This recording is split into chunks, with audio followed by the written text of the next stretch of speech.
Yeah, y'all. All right, so we're going to dive into a podcast, and you guys might notice we have a little change in the format here. Instead of just having our bullet point list of what we're going to touch on, we'll touch on some great stuff. We're going to give you guys some great value, especially if you hang in for the whole thing. You guys will not only get, again, insight from myself and Chuck into what we actually see from our clients and the problems that we're solving, but some great banter as well, and we'll call you guys on your shit. And that's why you guys want coaches in the first place. Everyone that's listening, and I've gotten some great feedback, even like shout out to everybody at Rogue, and shout out to everyone that's been shooting us messages on Instagram, on Facebook, on TikTok. You know, Chuck, now like you're probably starting to see more, maybe on the comments, but we see it on the back end of like, hey, I've been following you guys. It's adding value. So everybody, even if you're not signing up as a client or anything like that, we see you and we appreciate the support. I appreciate it. I know Chuck, obviously you probably. Absolutely. And just let's keep rocking this. And if you guys have questions, like don't be afraid to comment, let us know. Because even if you're not a client right now, you're someone that's paying for our coaching services, like we want to add value, and that's why we're here. And obviously, just imagine the value you'll get if you do sign up for things if you can. But with all that being said, I just ranted a little bit. You guys know how I like to rant. I'm going to just give you guys a cue. Check the description. We have, again, 28-day courses live right now. Chuck, you're in week 3, right? I'm finishing up week 3, going into week 4. It's been going good. I'm already down 8 pounds and 1% body fat. So, boom. And then we're in week 1 for the live people. And then I even had some clients like probably going to start it. One of them started it early, like a week early. One of them is going to start it a week late. So like the cool thing is, even though we do our live launches, it's to have that community and whatnot.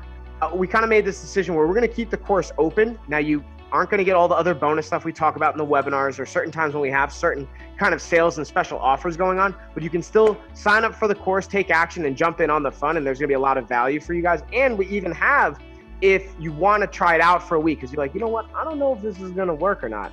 Dude, we're even going to give you access 7 days. Check the description for all the details, because guess what? You're going to see it. It's going to work. You're going to get results, and we know that you're going to want to sign up for more. So that's my rant. And I'm in just accountability check-in. Week 1, day 4. I want to say I'm like 197 to 190. Let's call it 5 pounds down, and just over like 0.7% down. But we'll see, because yesterday was 4 days. Yeah, 4 days. Yeah. So day we'll 4, see. you're already down that much. Yeah, but we'll see though, because I'm gonna see come Sunday. I was a little heavy when I went into it. Like normally I'm like 195, and I was at 197. Did you eat a ton of cakes before you did it? So what I did do, I'll be honest, what I did do is I had mangoes and Reese's. And not actually, I didn't do Reese's. So what I've been shifting away from, I go to Justin's chocolate peanut butter, the dark chocolate. And we had like a buffet breakfast on that Sunday before we started the fast. Did a buffet breakfast. But I actually did my body comp before I even ate. So technically that doesn't even count. But I did eat like mangoes and chocolate prior. So I was like a 197, and I was at like 21% body, or like 20.6 body fat. Like it was 20.6. So it was like, you know, I keep in mind, like normally I'm at like high 19s and like 195, 190, 190. So like I had some bloated numbers, and that's why we like to do that's why I like to do this every 3 to 6 months, so that if I start to see myself slightly, like I never am going to get above 200 pounds, then I'm going to progressively work that number to never getting above 190, and you know, not being above 195 is my checkpoint right now.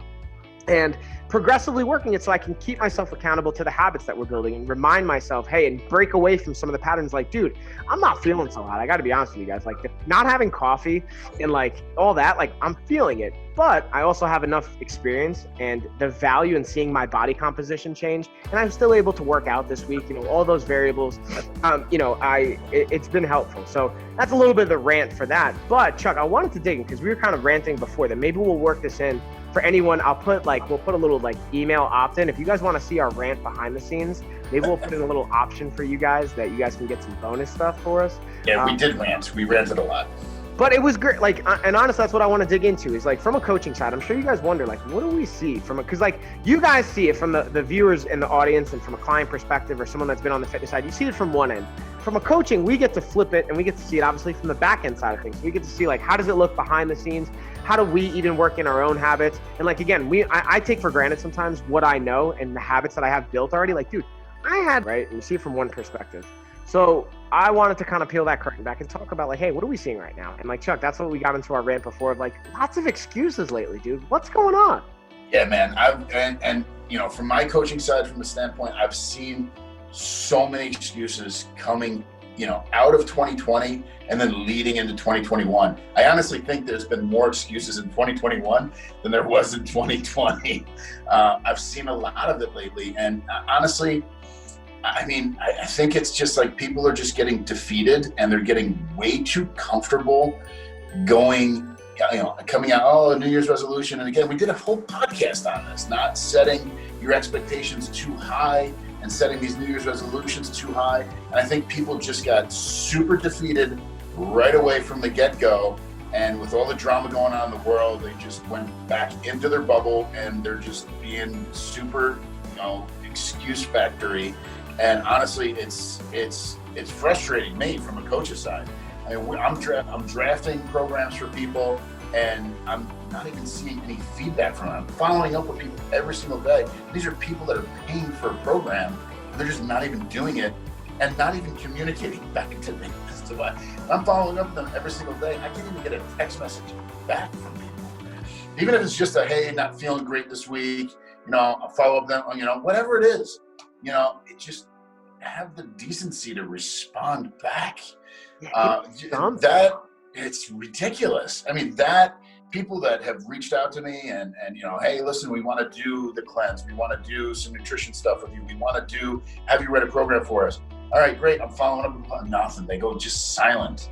And then all of a sudden, like maybe 4 weeks later, they'll reach out to me like, hey, I really want to do it this time. And I'm like, listen, did you burn that bridge? Yeah, it's like, I don't know, man. Because based on past experience, you don't. Or like the one that I like to hear is like, oh, it's not like so we have a few, kind of parts of the journey. I think how I look at it for clients is when they're a client, before they're a client, and before before you guys even start viewing our stuff. Maybe you just like randomly came in through the website or one of our, whatever our funnels are for how clients are coming in through an app we work with, through whatever posting and programming, or you have a referral, whatever it is, before you've even started to work with us. There's this mindset of like, all right, I'm going to do it this time. I'm not going to let anything, New Year's, I'm not going to let anything get in my way. And then once the conversation starts and the progress starts to go, they're like, oh, wait, I got to start making change. I wasn't actually really wanting to make change. I didn't want to do that.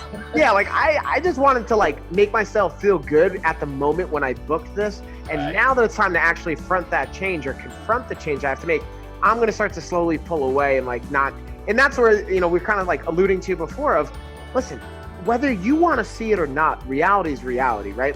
Whatever's in front of your face, you can lead a horse to water, but you can't make it drink. But guess what? It's still the same situation. You are still not making progress. And this is the big thing I always ask clients. And props to this client, actually. I'm not going to call her out by name, but this is a female client of mine that recently signed up. And, she even said, listen, I'm really busy this time of year, but I know I need to do this. And I need a coach. I need the accountability. It's great. I hear you. I'm going to be that for you.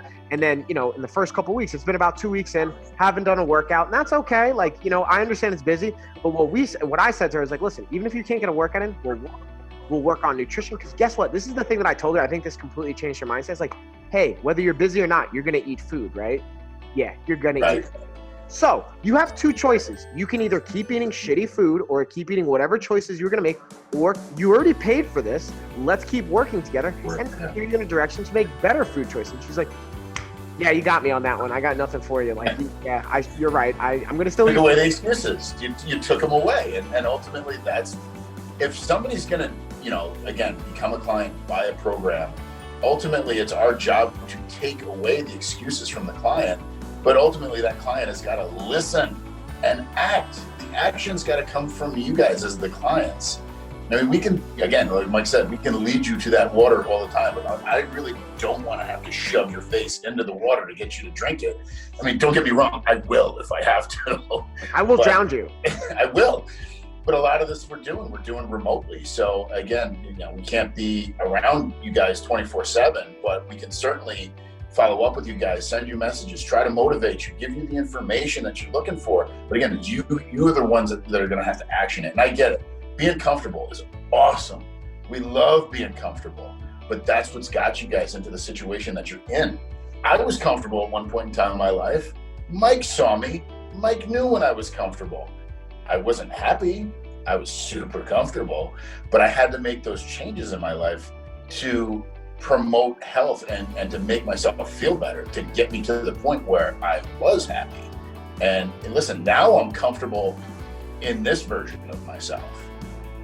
Do I have to get uncomfortable with this version of myself? I could, to possibly do a bodybuilding competition or something, but do I really want to get to that point? I don't know, maybe, we'll go down that road. But one step at a time, right? One step at a time. But I've gotten myself to the point where I'm going to be 46 this year, and I'm at 14% body fat, and I'm at one of the most peak conditions of my life. I feel better now than I did when I was in my 20s. And when I was in my 20s, I was working out all the time, but I was at a comfortable level where I was going to the gym all the time, and I thought to myself, I can eat whatever I want to eat because I'm going to the gym all the time. Well, that was wrong.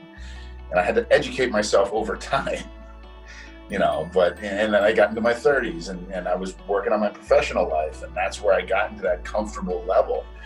Listen, we get it. Things like that happen, but if you're gonna take the time to invest in yourself and work with a coach, let's cut those excuses out and let's get out of that comfortable level and get into being uncomfortable with ourselves and get the work in. And so fun, I was just kind of thinking about this because I heard you say, your age and your body composition. So, hey, guess what? If you're in your 20s and 30s and your number of age is higher than your body fat percentage, you have a problem. There's an issue here. If you're 36 and you're 40% body fat, I'm not saying I don't understand that, but we have to make a change. Because guess what? Being busy, again, Chuck, you can speak to, making sacrifices in the corporate world, all that's great, but it doesn't matter when you're dead.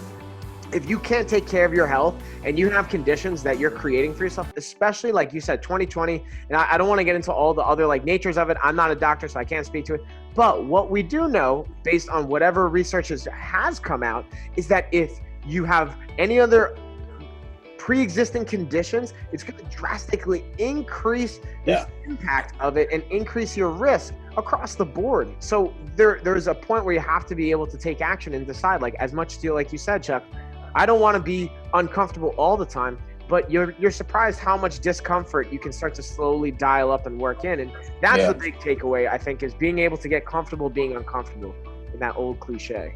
Yeah.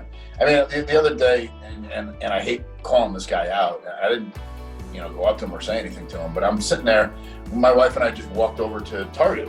It's around the corner, it's about a mile away. We chose to walk there, and we took the dog, and I'm chilling out in front of Target with the dog, couldn't go in with the dog. I'm just people watching. I'm watching people as they're coming out of Target, minding my own business, and out comes this very heavy-set man, and I felt terrible for him because he couldn't walk. He was having such a difficult time walking, and I looked in his grocery cart, and it was all bad food choices that he was doing. But he was super happy. He had a smile on his face, but he was having such a difficult time walking to his car. And that's that he's comfortable being uncomfortable. I mean, me personally, I like to be able to walk without discomfort. This guy was walking, you could just tell by his gait and the way he was walking, his knees were just buckling underneath him, but he was happy. Dude, I don't know. And that's where I'm a fan of being comfortable in discomfort, but that's not the type of discomfort we want to be comfortable in, right? That's right. And that's when I look at it. Yeah, it's a discomfort of so for example, making sacrifices to better. And that's dude, if we get into I have a different perspective because I always say even though I'm not an immigrant, I have an immigrant mentality because of my family. My mom's not from this country. My mom's originally an immigrant. She's from Germany. Her whole family's from Germany. Even though my dad's from this country, his parents, they have all that Italian immigrant mentality. And I don't care what the heritage is, what country you're from. Yeah. In my opinion, when you have that immigrant mentality of I moved to this country because there's a better opportunity and I'm leaving something behind to make sacrifice, that's an important takeaway that I think gets lost a little bit. And again, Chuck, you talked about this, wanting to have the latest new phone, wanting to have the latest new car, wanting to have the latest whatever. Guess what? You don't need that shit. Your phone works fine. The only reason I recently, and I'll be transparent, I just bought a new phone. And I don't know if you guys noticed when I make my social media posts, it's because it has a cracked screen and it's glared and it's horrible. And you guys don't want to see that. But if I didn't have to do that, I was going to try and pull the life out of this phone as long as possible. Yeah, you're the only guy I know that breaks his phone once every couple of months. So I had an OtterBox for a while, and then I got away from it. So I have this like other case I thought was gonna be good. No, I was like, you know what? F it. I'm getting a $60 OtterBox. I'm dropping that money because guess what? A $1,200 phone is worth a $60 case to protect it and the screen and whatever. And the way I even equate that to our body is like, I got to give a shout out to one of our fighters, Casey, who's from Rogue Combat Club. She made a post in the gym page, a private page, and it was like, if you don't feel valuable, like she was kind of looking at like how much you're worth on the black market for your organs, like how much your liver will sell for, how much, I know it sounds like a weird, how much your heart and like all this other shit, your kidneys will sell for and shit. But guess what? That's expensive, valuable items, right? Like your organs and your body's very valuable. So you should take care of that. You spend how much on your car and you want your car to look nice. You spend how much on your house or how much on your phone or all these accessories on these apps. Clothes, all this stuff. Right? Yeah, clothes and all this other shit. Why don't you spend that money on taking care of the stuff that's inside of you? And guess what? And we've alluded this in other podcasts and talked about it.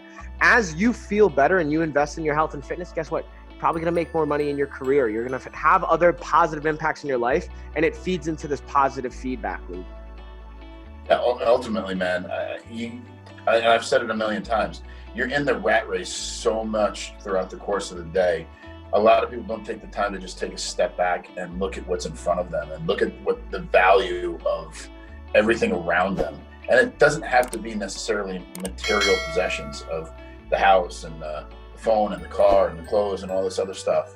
You know, my wife and I've said it a million times, we spend hundreds of dollars every month on supplements and making sure that our bodies have the proper nutrients. And we just drove out to New Jersey and took a day off from work and spent the day to go out to our functional doctor and get blood tests taken to find out how our body's doing. We do that every 6 months to get the blood work taken and go visit the doctor. And, you know, we spend a lot in our health and fitness, but those are the choices that we've made because we want to feel good and we want to live a long, healthy life, you know, be around for our kids, be around for our families. And, you know, could we invest more in, you know, clothes and taking trips and doing this? And yeah, sure. Do we want to? We could. It'd be great. But I'd rather spend the time and the resources and the energy on doing something like this and building a little gym for myself in my garage and, you know, buying the supplements and having proper supplementation and eating the organic and the grass-fed food every single month, you know, every single day. I'd rather spend the money on that than spending money on, you know, high-end clothes. I mean, I'm wearing a hoodie and a pair of training shorts right now. Pretty happy with that. So, you know, just take a look at what you're investing your resources in. And are you happy with it? Are you comfortable? Are you comfortable in the skin that you're in right now? Are you comfortable with the expenses that you have right now? And could you make a shift to take better care of yourself? And I'm not saying it has to be with us. I'm saying, could you make a shift in your personal life to just focus more on you rather than your material possessions and focus more on your health? Yeah, and exactly that. Like, again, like, even though this is our business, this is what we do, like, I personally got into this because I want to have a positive impact in the world. And I know that's what you're doing, Chuck, too. And like, that's ultimately at the end of the day, if you guys take anything away from this, it's being able to positively improve your life. Because guess what? You can be like, so I used to have this, and I create this here, is that I used to say I want to be pajama pants rich. And when I thought pajama pants rich, once I saw the Mark Zuckerberg movie, like the Facebook or the social, what was the name of the movie with, it was about Facebook, but I think it was called Social Network. Yeah, Social Network. Thank you. So in that, there was like a scene at some point where he like goes to this meeting in pajamas and just basically like tells him to F off. And like, because he's so loaded and he has so much power, he could just do that. And I was like, I want to be that. And then a buddy of mine's like, hey, guy, you don't have to be rich to walk around in pajamas and do nothing all day. You could do that and be homeless. Right. But the bigger point is like, what do you want out of that? What are you trying to achieve from being that like, what do you want to have? Like, you want to have it be something. So the way I say that to you guys is like, if you're happy and you're comfortable, like, look at that happy and comfort. And is it something that's positive for you, positive for your family? Like, going to work, working in a corporate world, whatever you're doing, you're more than likely trying to make yourself, like with buying those clothes or doing those things, probably have something you're insecure about. You have something that you're trying to make up for, because guess what? You're probably not taking care of yourself. And if you are, and then you want to invest in those things or whatever, like, I'm not a financial advisor, do whatever you want, but really kind of have to ask yourself those hard questions. And I know it's hard. And I know it's not easy, and it's okay if you fail at times, but continue to try and ask yourself those questions and know, like, guys, like, I can't tell you how many people reach out and say, hey, I appreciate that support. Or, like, I've had some people, like, I would just message old clients or just people online that have reached out to me, and I would reach out to them when COVID first happened, like during the original kind of wave of it. Like, Mike, you're the first person that's reached out to me this whole time. Like, you're the only person that cares in that sense. And I know it's hard to feel isolated and alone. So know that you're not. We're here for you guys in that sense. But Chuck, hit it, because I'm going to keep ranting. Yeah, I mean, like, even with you, like we were just talking about with being like pajama pants rich. You know, listen, everybody strives for something in their life. Like for me, when I saw that guy walking out of Target and he was just like so uncomfortable with the way he was walking, but he was comfortable, I wanted to run up to him and just offer him my services to help him be more comfortable, you know, to help him walk better, to help him just live a healthier life. It hurt me seeing how uncomfortable he was walking. And if I can, you know, again, I'm not the richest guy in the world. I do well for myself, but I'm more happy in life helping people. And to me, that's giving me the pajama pants richness by just enriching other people's lives. And whether or not I become, you know, Mark Zuckerberg rich doing it, I don't care about the monetary money in life.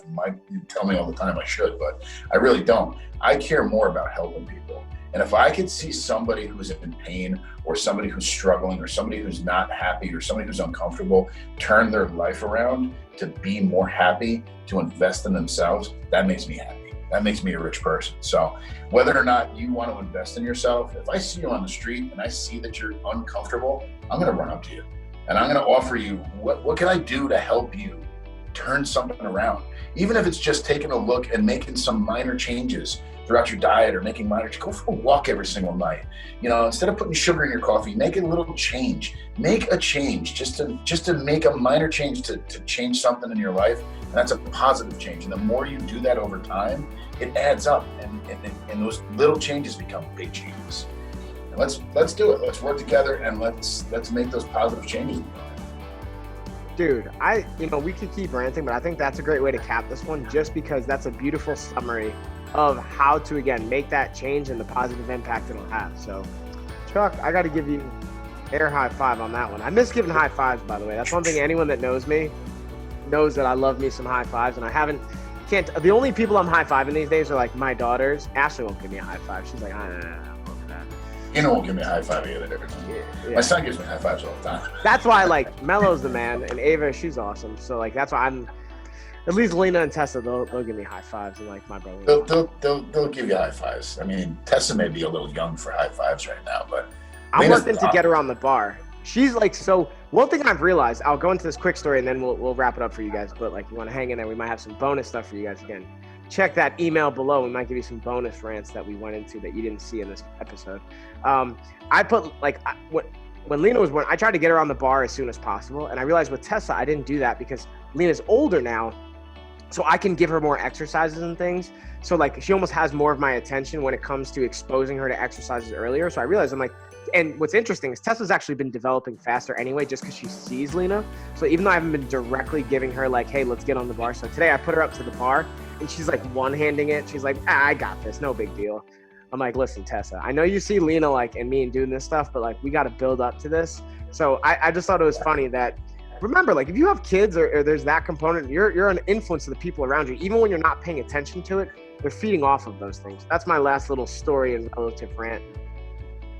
Yeah, I guarantee you when I walk in the house right now, the first thing Mello's going to say to me was, how was your workout, Dad? I guarantee you, he knows I'm in here now. So make those positive influences around everyone that's around you. Bam! We'll check you guys later. Keep kicking ass. Keep kicking ass. Stay safe. Take care.